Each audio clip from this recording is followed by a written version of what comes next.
once again for honoring our invitation. And once again, I also want to have Sunday to address the issue of the ongoing strike by the National Association of Resident Doctors, NARD. We started on Monday, June 15th, 2020, and has continued to this day. Please permit me to give a very quick background. The association issued a 14-day ultimatum to the federal government on June 1st, 2020, during which it demanded resolution of the issues they raised. The issues they raised are as follows. 1, access to personal protective equipment, PPE, for all health workers. 2, immediate reversal of the disengagement of 26 resident doctors at Jos University Teaching Hospital. 3, immediate implementation of the Special Hazard Allowance and COVID-19 Inducement Allowance. Essentially, this Special Hazard Allowance was at the initiative of the federal government.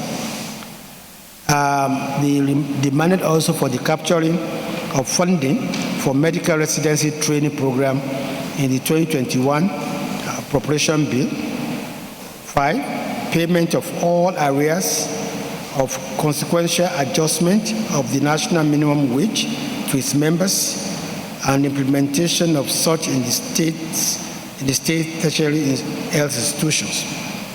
And finally, they ask that state government that have slashed the members' salaries by as much as 25%, like Kaduna and Kogis, to be made to stop and refund such. Please note that prior to this period, the federal government, under the auspices of the Federal Ministry of Labor and Employment, had on April 21st, 2020, convened a proactive emergency meeting between the government side, comprising the Federal Ministry of Health, the Federal Ministry of Finance, the National Salaries, Income and Wages Commission, and the Office of the Head of Service, and the Health Professional Association and Unions under Joint Health Sector Unions, JOHESU. The professional associations comprised of the leadership of the Nigerian Medical Association, NMA, the Pharmaceutical Association of Nigeria, PAN, the National Association of Nigerian Nurses and Midwives, NANU, and the health unions by JOHESU leadership. The aim of the meeting was to rub minds with these health workers on how to successfully work with them throughout the pandemic. As a medical doctor himself, he realized that an industrial action by any group in the health chain would be disastrous to our weak, fragile health system at this time. So he had stressed and conveyed to the health workers, the federal government's, and in particular, the President's gratitude for their bravery, courage, and devotion as frontline workers in the fight against the unseen mortal enemy, COVID-19. It's pertinent to say that the issues raised by the association while issuing its ultimatum on June 1st have received full attention by the government. Personal protective equipment, or PPE, have been supplied to all state and federal tertiary hospitals, and funds for the same have been provided in the revised 2020 budget. Implementation of the residency training program was backed by the National Assembly, which provided $4 billion in the revised 2020 budget, while the Ministry of Health is working with the Salaries, Income and Wages Commission to build a template to assure same in the personnel cost of the 2021 budget. On the issue of hazard allowance and group and insurance, the federal government has paid 9 billion naira to 14 insurance companies as group life insurance for our health workers as of today. The federal government has also paid 4,642,485,000 as special hazard allowance to health workers in 35 health institutions across the country. And still breaking it down, this special hazard allowance was at the initiative at the federal government.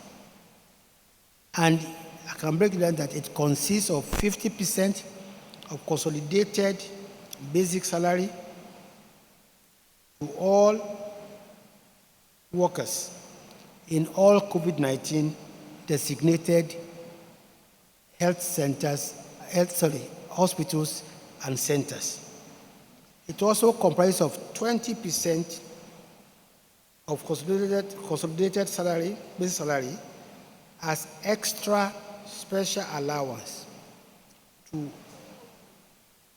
take care of work of health workers directly linked with the management of COVID-19 in all our health centers. It also includes 40% of the consolidated basic salary for all workers in non-COVID designated centers, and 10% of the consolidated basic salary to non-health professionals. In summary, a total of 55,031 health workers have been paid special hazard allowance. Other matters relating to non-payment of arrears, which they've raised, dating back as far back as 2014, or salaries owed by state government, are either matters that are in court or beyond the powers of the Federal Ministry of Health to resolve. After the 14-day ultimatum was issued, negotiations were immediately opened with the association and were facilitated by the health committees of the National Assembly, the Speaker of the House of Representatives, and of course, the Minister of Labor and Employment.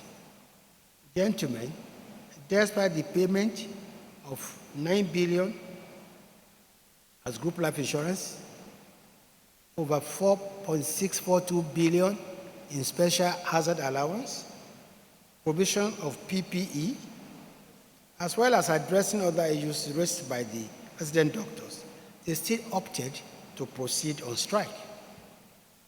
This is happening at a time the nation is battling a pandemic of immense proportion. This inexplicable strike is a dangerous setback for the nation's effort at tackling the pandemic. Permit me to speak more on the COVID-19 pandemic and our health workers.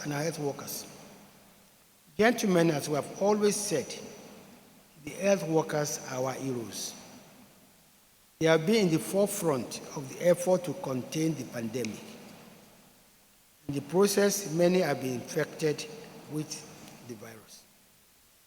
We are also aware of the challenges confronting health workers in carrying out their duties. But I make bold to say that the federal government has done everything possible to procure PPE and make such available to our health workers.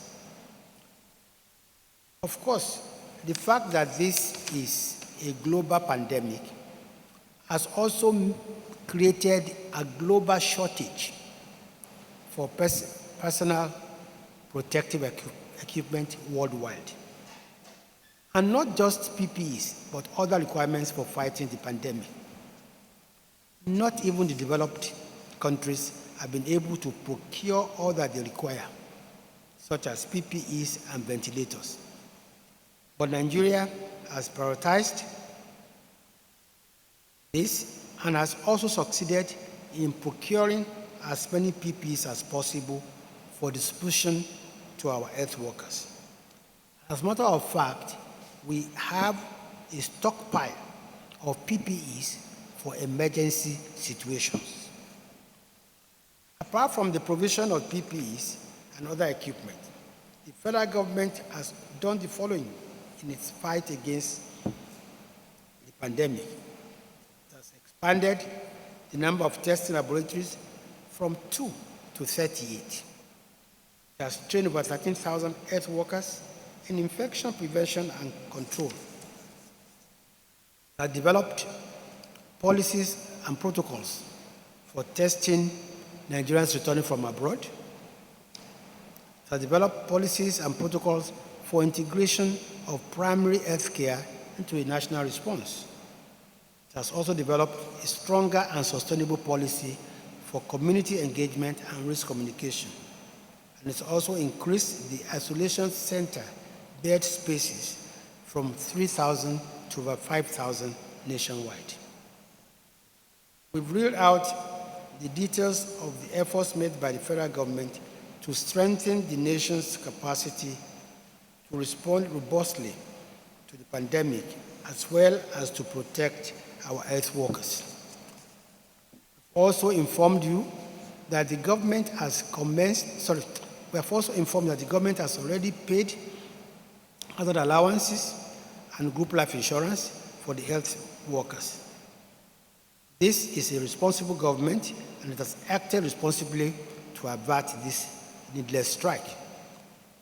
Gentlemen, many options were open to the federal government in tackling the strike, yet it has chosen negotiation over confrontation, as you can see in the efforts we've made so far to meet the demands of the association. The government has actually bent over backwards to meet the demands of the striking doctors. I must express the government's consternation that resident doctors will choose a time like this, when we are battling a pandemic, to embark on a strike. This negates what obtains in other parts of the world, where health workers are rallying around their government to tackle the COVID-19 pandemic. Nigeria must be among the few, if not the only nation, where doctors who are classified as essential workers have opted for a strike during a public health emergency. Currently, only essential and skeletal service is being rendered in the nation's public hospitals as a result of this strike. There's no doubt that the strike has impacted negatively on public health, putting many lives, including those of their members, at risk. This is not right, and it clearly negates the Hippocratic oath to which they've all subscribed. While the federal government continues to engage with resident doctors in negotiation, we want to use this opportunity to appeal to them to respect their oath and put life above other considerations. This is an ill-timed and ill-considered strike. We hope the striking doctors will immediately reconsider their stand and end the strike today. By doing so, they will be saving many lives.